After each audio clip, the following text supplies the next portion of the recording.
Oh, okay. I think we're live. So I had to wait a second. I'm so happy that I have a guest today here in my live studio.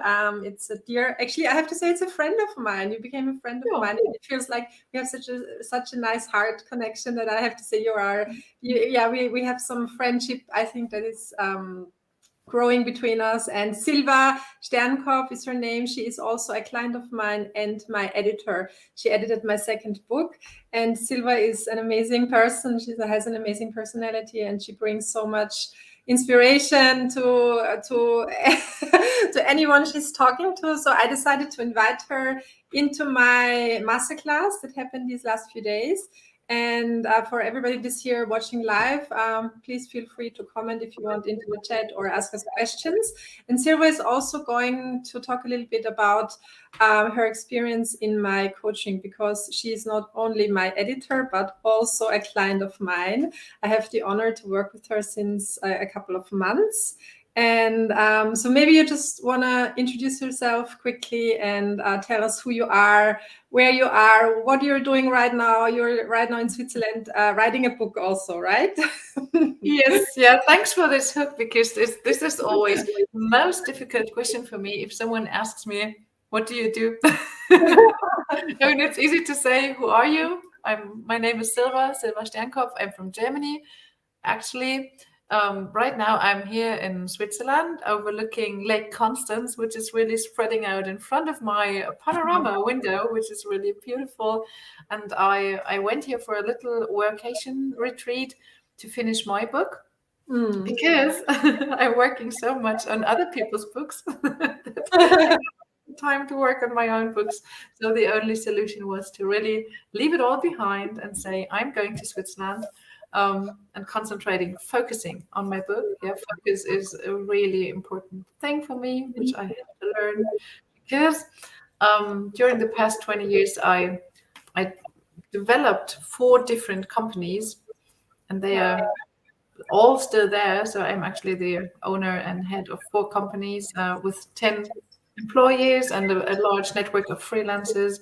And still, I have the dream to publish my own book, which is actually almost finished. And this is what I'm doing right now. Yes. Yeah, I'm so looking forward also to reading your book, actually. And so maybe also we can share the story how we met, because yesterday in the live, I was talking about you said you still need to watch the replay. If you have some time, watch it, because yesterday I was talking about the topic how you can attract your dream clients and your dream team. And I think like how we met, like how we manifested each other, it's such a dream story, because it just all came together so easily. It was such a serendipity, like in last year in November when we met. Maybe you want to share the story, and then I'm also going to tell a little bit about like how I perceived it. Yeah, I remembered precisely. It was the 2nd of November, which is actually the birthday of my daughter. And I know it so precisely because I looked up the notes I took back then, just a couple of days ago, because I wanted to use them for my book, because it's still. I wrote down so many things in that 3 days live masterclass that you gave. And I keep going back to them because it's so important and so valuable for me. You asked questions and I wrote down the answers, and they have guided me through the last month, I can say. And it is so amazing to see what has come true already from the dreams and goals I noted down in November last year, which is just like 6 months ago. It was that was actually a masterclass I gave. I think it was like a 3-day workshop with Zoom calls where, I don't know, there were like 15 women, and I worked with you, like, individually with the constellation work, with the energy healing, and you took part in that, right? It was Samhain for Queens, yeah? Yeah, no, I loved it so much. I didn't even know what Samhain was. It was the first time I heard it. I looked it up. Now I've learned a lot about it. Yeah, it's so interesting how little words, it sort of triggered me. I wanted to know what it is. Yeah, And actually, it's amazing because I just see the coincidence that the name of that masterclass was Samhain for Queens. And I just taught the whole masterclass about queen and archetype, like this one I just gave. I just saw the coincidence. I call myself on LinkedIn, I gave myself the title, the Queen of Storytelling. Yeah. So it was indeed for queens. And maybe now talking about this, maybe I even decided to rename myself in my profile to the Queen of Storytelling after your course. I think this was the case. Yeah. Okay, that's great. Oh my God, I love it so much. So this And is I have got so many inquiries since that time, since I changed my title to the Queen of Storytelling. I really get people writing to me with cool jobs and opening with the sentence, I need a queen. This is a job for a queen. Yeah, amazing. Yeah, So but we wanted to talk about how it came about. And also maybe a little bit about the second book, like how did that all came along? That I think it was just such a perfect match. Like you being in the workshop, and I had this idea of writing the second book, and I would just communicate it, and then we were both like, okay, we need to do this together. And like the whole process of you editing my book and writing, it was so, I don't know, it was so miraculous. It felt so easy. It was so much in the flow, and I just loved it so much. Yeah. Because you were in a real cool flow, yeah.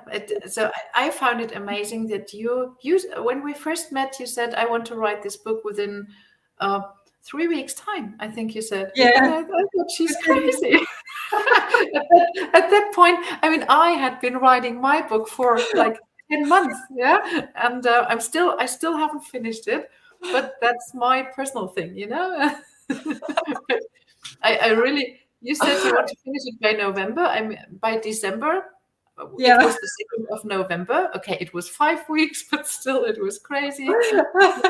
And the thing is, the reason why I was in your course, on your masterclass, first of all, is because I had read your first book, and I had not only read it, I had devoured it. I had really, I loved it. I still love it. Yeah. So it has become sort of a work of reference for me. So whenever I have a big question in life, I go to Lisa's books and I think, okay, it's all in there. All you need to know, you just have to open at any page and the right answer will be there. I love that. It's awesome. This is how I use your books, really. Yeah. Oh, thank you. And after I had read your first book, I've always sort of wanted to meet you, yeah, but of course, I mean, if you're the author of a book, it's always like someone from TV, yeah. You're sort of a celebrity because, I mean, this is also one of the reasons, yeah, why people write books, because it gives them that celebrity status, especially if your book becomes a bestseller, as your books are. Yeah, and then when you told us in that masterclass that you were thinking of your second book, and you said you still need an editor. Yeah. And I just wrote in the chat, well, this is what I do. Yeah, I'm an editor, also among other things, but I love editing books. And you were like, oh, well, how nice is that? This is what I call win-win situations. Yeah, win-win-win, actually. Yeah, so you were looking for an editor.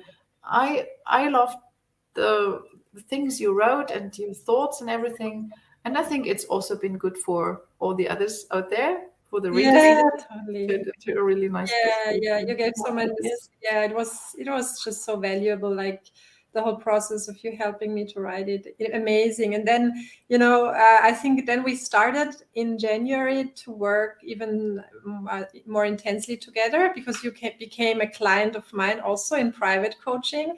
So maybe you want to talk about that a little bit, because many people, maybe they are like, okay, how is this going to be? What can I expect? So can you share a little bit, how do you experience these private sessions with me? What has changed in your business, in your life? What is the special thing about it? Yeah, maybe in comparison to other things you have already done. What makes you really stand out for me is that you offer constellations. Yeah, is the right word? Yeah, constellation. Yeah. Which is really interesting. I thought about it yesterday when I was like preparing mentally for this talk, and I was thinking like, what is Aufstellung in the German word? What is it in English? And then I remembered it is constellation, and I thought, well, constellation, like with the planets and everything, yeah. So there's parallels as well to the universe as the big guidance, yeah. There are also constellations, and you can play around with it, yeah. So and so far, I only knew the whole concept of constellations in the private sector. So only like the family constellations, yeah. So that you can put your grandfather in some relation to your sister and see why they never spoke to each other or something like that.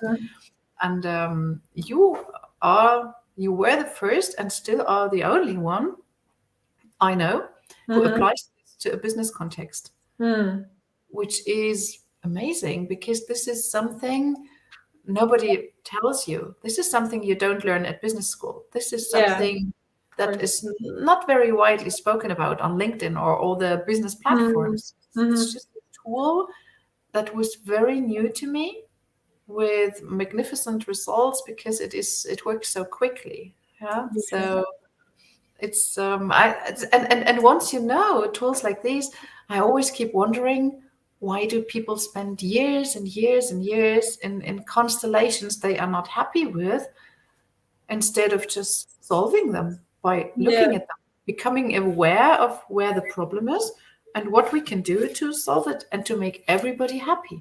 Yeah? Everybody. Because if there's something not right in that constellation, it's not only your problem, but the other person who is involved in this wrong constellation, they also don't feel good. Yeah. You describe it really nicely. Also, the word constellation. I wasn't aware that you use it also for the planets, but it makes total sense because the constellation, it's actually nothing more than the bigger picture or the gestalt. So, for example, as you said, I'm using it for the business context, and this is a very unique way of also doing the constellation because it's just a method I have been developing in the last 20 years. And as you said, it's a very quick and fast approach because many people know constellation work also as something that's really like long. You need like 3 hours, 4 hours, 5 hours, and this is quite draining. It can be really exhausting, and the way I work is really fast and solution focused. And this is what people really love, that you have quick results. And it's very playful also because we work with the archetypes in the constellation. This is also what is going to happen in the new mastermind in the Awakening Leaders. This is maybe you still need to watch the replay from yesterday when I presented it. It's going to be so great. Maybe even it's something for you. You have to check it out because I mean, you would be the perfect match for the mastermind. But it is going to start in the end of June, and we will dive into the 12 archetypes with constellation work, with healing work, especially the Queen, the King, the Magician, and there are so many others. And as you said, it brings so much in a really fast manner. It brings so much clarity and energy that you need for the manifestation, for the things you really want to manifest. And thank you so much for explaining it. maybe you can also tell the people. Seji is here actually. Yeah, hi Seji, nice to see you. What is one of the things that you feel maybe internally or externally or both has changed since we worked together? What is the main thing? Like, what do you feel? What is different? Well, one thing I have learned from you, what you have made me aware of, I must say, because I now know that I have been using many of these techniques for my whole life, and they are one of the reasons why so many people always ask me, how do you achieve that everything you start turns out into a success, and the one word I learned from you is synchronicities. So things happening at the same time. I would have in the past called it like what's the word for Zufall? Help me. coincidence. Yeah. Or by chance. Yeah. Yeah. But Yeah. now I know nothing is a coincidence. Yeah. Yeah. And nothing happens by chance. But things happen as you manifested them. And Yeah. the idea of manifestation was actually the reason why I bought your first book, first of all.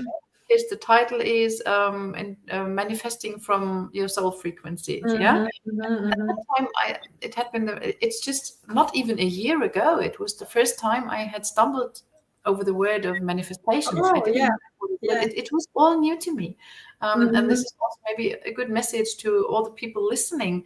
I have been in this whole movement for a year. Yeah. Yeah. Yeah. Not really So long. many things have changed and happened, and it's so life feels so much easier because now I know that I have all the tools that I can use to make happen.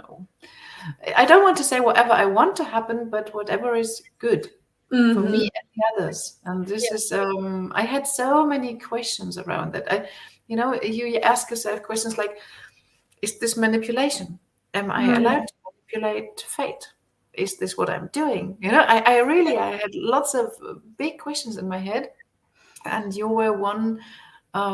You had all the answers, and you had them in a very so easy way that I just know that I just felt she knows it's true. Yeah. So this was not like learned content, but with you, it's Yeah. like content. Yeah. You just know, and this is what I so much value about you.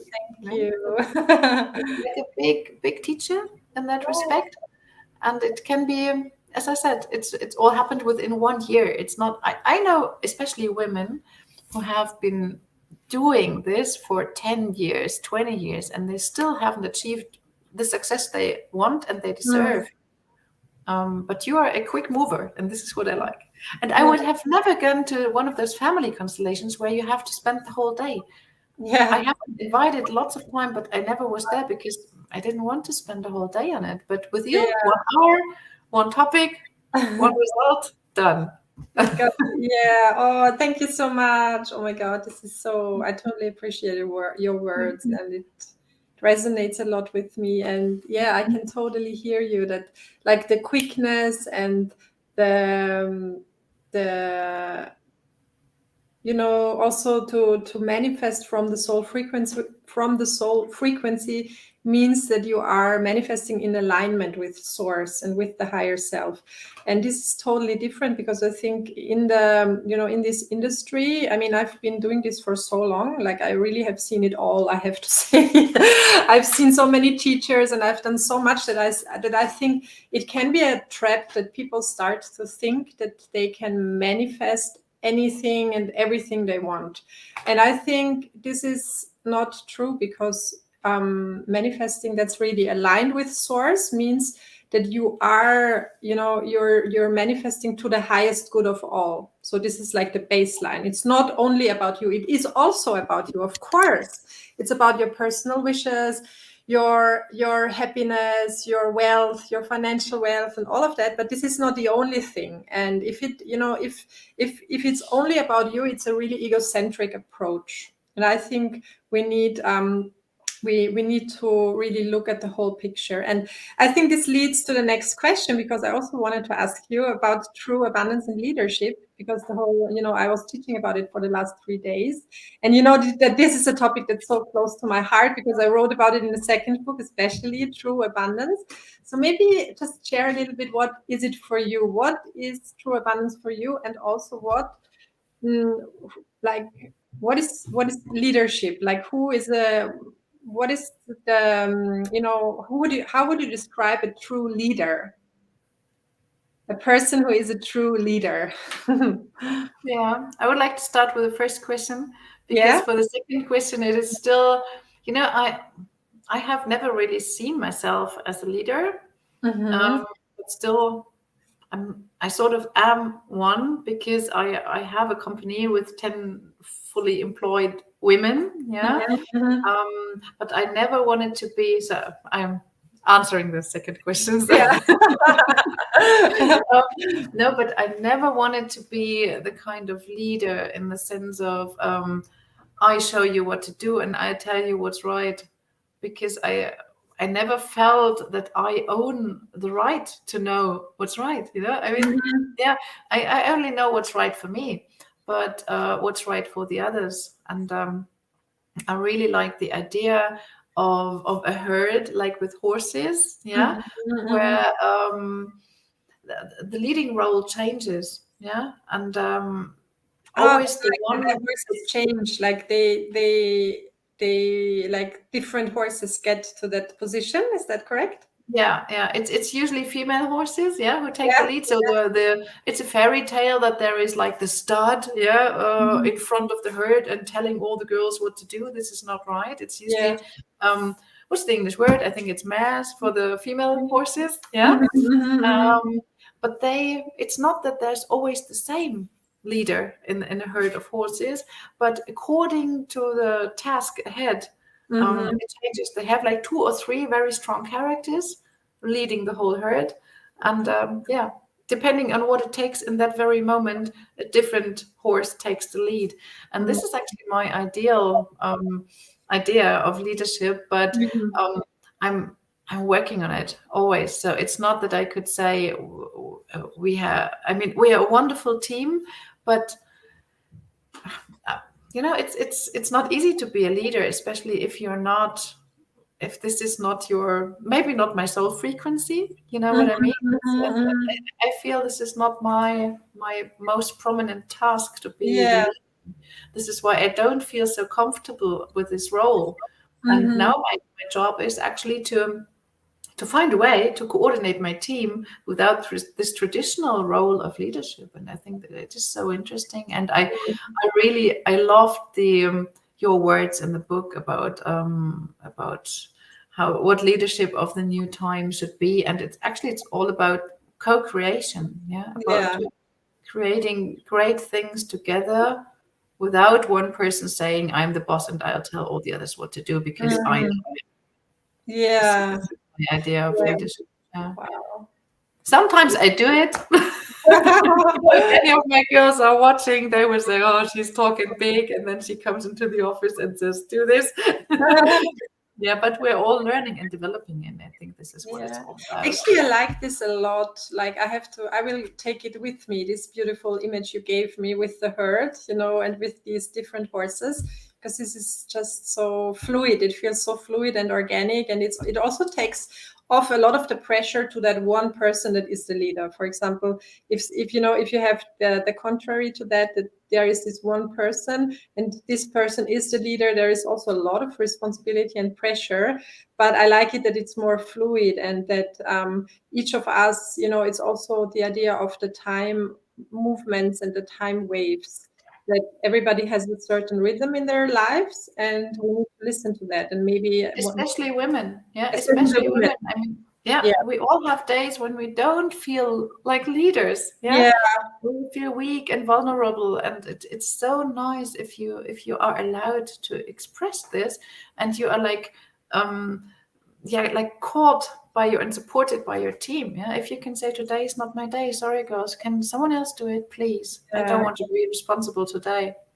And this is also strength, that you are able to admit that, and that you're not putting up a facade and just like, oh my God, I pretend everything is good all the time.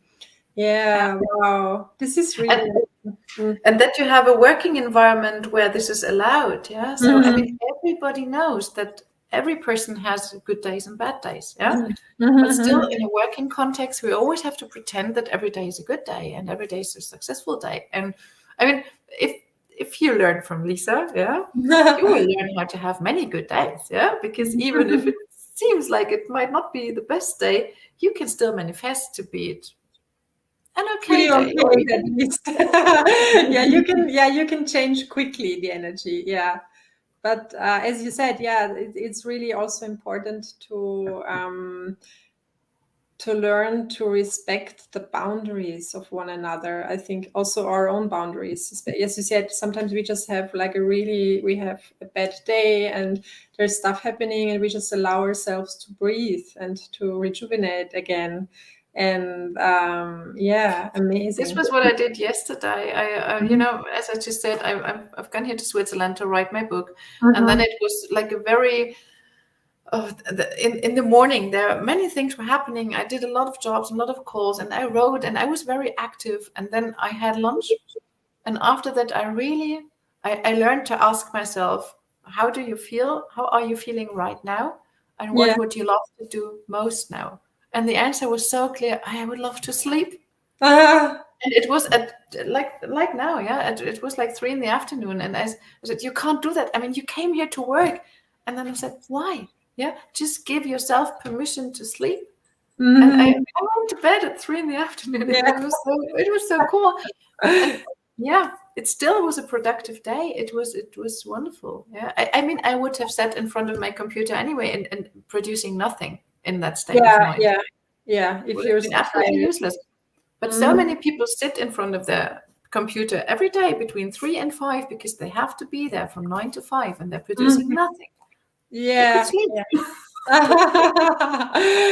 Resting is actually resting can be really productive, and the pause can be really productive. I totally can see that. But this brings us maybe to your first question, which I haven't answered. What true abundance is.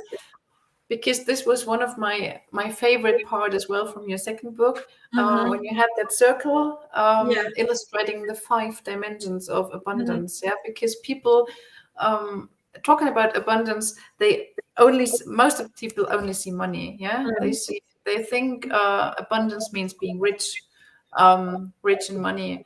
But actually being rich in money is like the last step.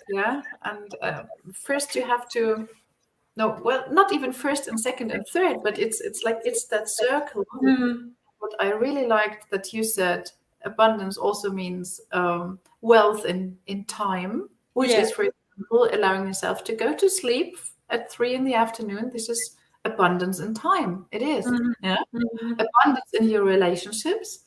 This is what happened afterwards. My husband came home at 6. I had freshly awoken.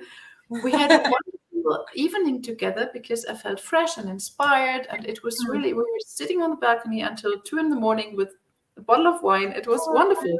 I couldn't have done that if I hadn't slept in the afternoon. Awesome. So this is abundance in relationships, abundance in time, abundance in money, of course. And what I liked most was your idea of spiritual abundance. And mental, those two. These are the last ones. Mental and spiritual. Because this is, what was the other one? Intellectual. Mental, mental, and then the spiritual. And this is so important. And if I'm telling you that this played no role at all in my life until a year ago, it's really amazing what the leaps I have made in that 1 year since I've opened up for this kind of abundance. Wow. Actually, it was exactly 1 year ago that I published my first book. Exactly. I think it was May 1st or 2nd when it came out. It feels so much longer than that. It's exactly 1 year. So you wrote 2 books within 1 year. You're amazing. Really. I'm writing 1 book in 2 years and not quite finished yet. But maybe that's really your nature, so being quick. It really is my nature. Like, I'm just a very kind of I have a very fast intellect, I would say. I'm a very fast, I don't know, it's just something that's activated a lot. And I get the downloads in a very fast and compact manner. It feels like the whole text is coming in like the whole thing is coming in. It's not like step by step. And then I have to, I don't know, I feel the rush and the energy to just download it. This is maybe how I can describe it.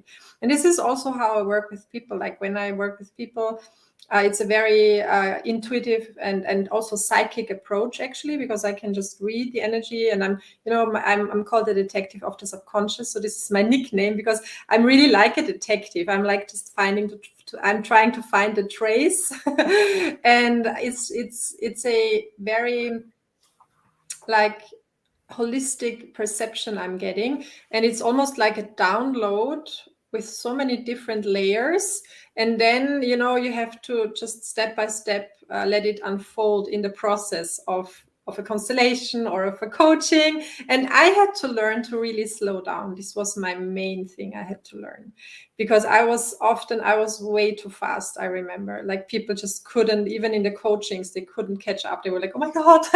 And I had to learn to really just slow it down, and now I can do it, and it feels very smooth, and just I can adapt to the velocity of the person. Yeah, I like the way you're rolling your eyes up. I know.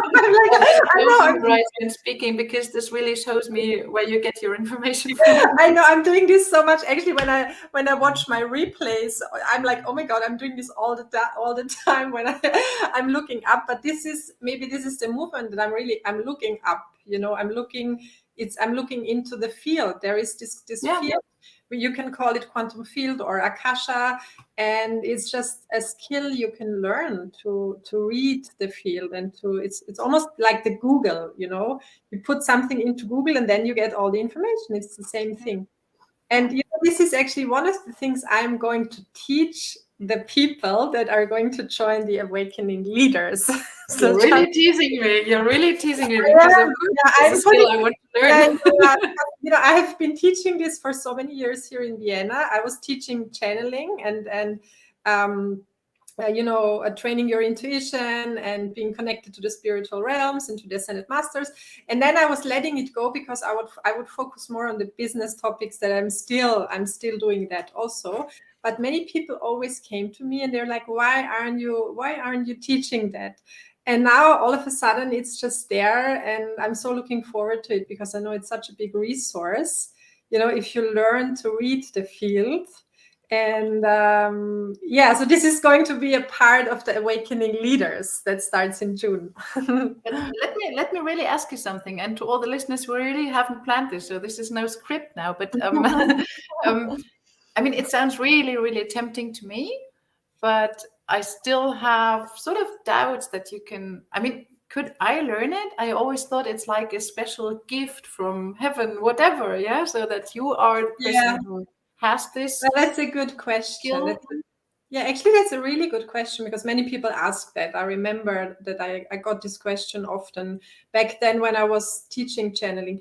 Actually, you can learn it. It is something you can learn. It is the same thing as you can learn any other skill, like riding a bicycle, riding a car, playing tennis. I mean, of course, you also have a talent. I mean, this is also with any other thing. You have a talent. This is like the thing you've been given. So some people are more talented and some are less talented. That's just a matter of fact. So some people will learn it faster and more easily, and some people are going to have a little hard, it's going to be a little harder. But definitely this is something, there are techniques and ways to really train and sharpen it. It's a skill, it's something. So because I've been training, I mean, I have this gift, obviously I've been given a gift, but I have also been training it for so many years with so many different teachers. And I saw my own gift just getting sharper and sharper and sharper with the time and with the training. So I mean, you can learn it. And it is going to be an initiation in the 12th grade race of the Ascended Masters. So being initiated in the spiritual realms it's always grace. It is a process that is so for those that feel called to join, or maybe you, it is really a process of devotion, a process of surrendering, a process of being open to the unexpected, to the miracles. It is just so, I mean, I'm just so looking forward to it already, because it's such a joy and a pleasure. So this is maybe how you can, does it make sense if I explain it like that? It does, absolutely. It does make sense, but it's of course the opposite of what you are. I'm just looking out of the window, and a plane is taking off in front of my window. This is synchronicities, isn't it? Isn't it? Yeah. These are the signs that I have learned to see and to read and to accept. Yeah.